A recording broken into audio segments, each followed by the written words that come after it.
Bienvenue à tous et merci de nous rejoindre sur Africa 24. Notre invité du jour est Saïd Hamidou Alaoui, ancien candidat à la présidentielle aux Comores et économiste. Bienvenue. Merci beaucoup, merci de m'avoir invité dans votre studio. Merci d'avoir accepté notre invitation.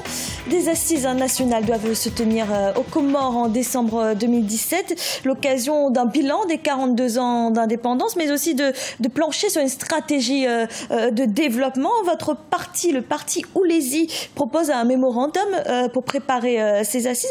Alors, ces assises, simple consultation ou véritable tournant pour les Comores? Nous, le parti Oulezi, la société civile et beaucoup plus de personnes attendaient de ces assises un véritable tournant. Un véritable tournant pour justement commencer à prendre notre pays en main. Parce que depuis des années, le pays est livré à des hasardeux. Dans ce mémorandum, vous établissez plusieurs priorités. Et dans ces priorités, l'île de Mayotte figure à la première place. Pourquoi est-ce une priorité? L'île comorienne de Mayotte est une île comorienne. Donc nous demandons à ce que cette île nous soit restituée et pour que nous acquérons notre intégrité territoriale. Nous avons acquis l'indépendance en 1975 selon l'ONU sur l'intégrité territoriale composée de 4 îles, Mayotte, Anjouan, Mouili et Grande Comore.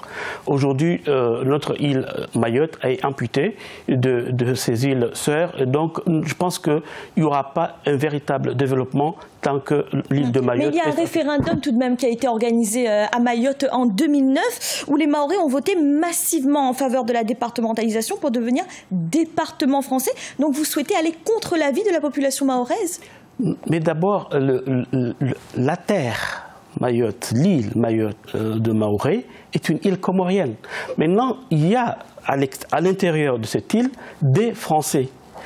Là, aujourd'hui, si on doit compter le nombre d'habitants qui habitent Mayotte, on trouve beaucoup plus de Français blancs, de souche blanc. Donc, naturellement, c'est biaisé. C'est biaisé aujourd'hui.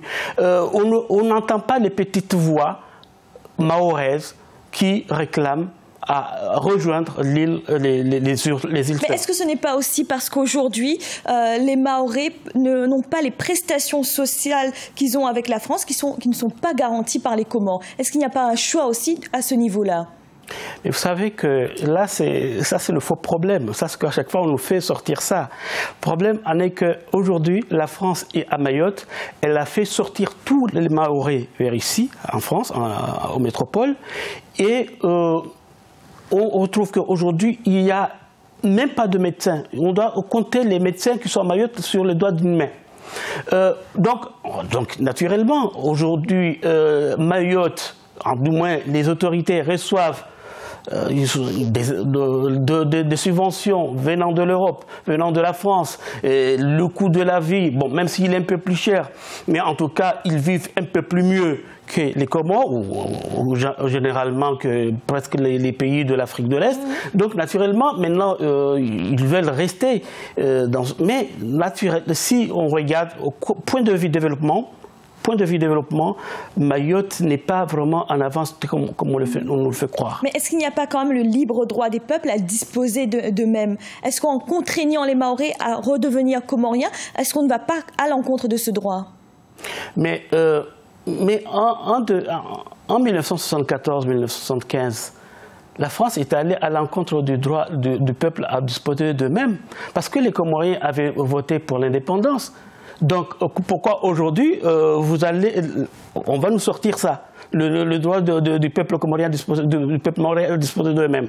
Non, mais d'abord, il faudrait peut-être qu'on regarde ça depuis 1974.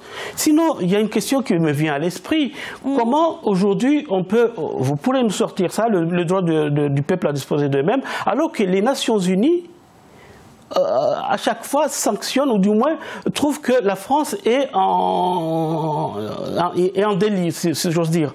Voilà. Donc je pense que le peuple mahorais aujourd'hui est un peuple comorien. nous devons retrouver, en tout cas, Mahorais doit recouvrer avec un nouveau référendum ou sans référendum? Le parti Oulézi, la position du parti Oulézi demande à ce que cela se passe progressivement, qu'on fasse un moratoire, pendant que les Comoriens de Mayotte commencent à connaître leurs frères des autres îles et que les autres îles aussi progressent dans le développement socio-économique. Mais les Mahorais seront consultés avant une telle décision? Mais à chaque fois qu'ils vont être consultés, ils vont dire qu'ils préfèrent avoir des allocations, ils préfèrent avoir quelque chose à la fin du mois que d'aller venir crever aux Comores avec un système de santé inexistant. Alors justement, est-ce qu'il ne faudrait pas mettre dans l'ordre des priorités le développement des Comores? C'est ce que je viens de vous dire. Avant même la question de Mayotte. C'est pourquoi un moratoire, nous, Oulézi, demande à ce qu'il soit établi un moratoire d'une cinquantaine d'années, le temps que les îles sœurs se développent, en tout cas se développent économiquement, et pendant ce temps-là, qu'il y ait un rapprochement progressif avec Mayotte. Saïd Hamidou Alaoui, merci d'avoir répondu à nos questions. Ok, merci beaucoup. C'était l'invité du jour. Merci de nous avoir suivis et à bientôt sur Africa 24.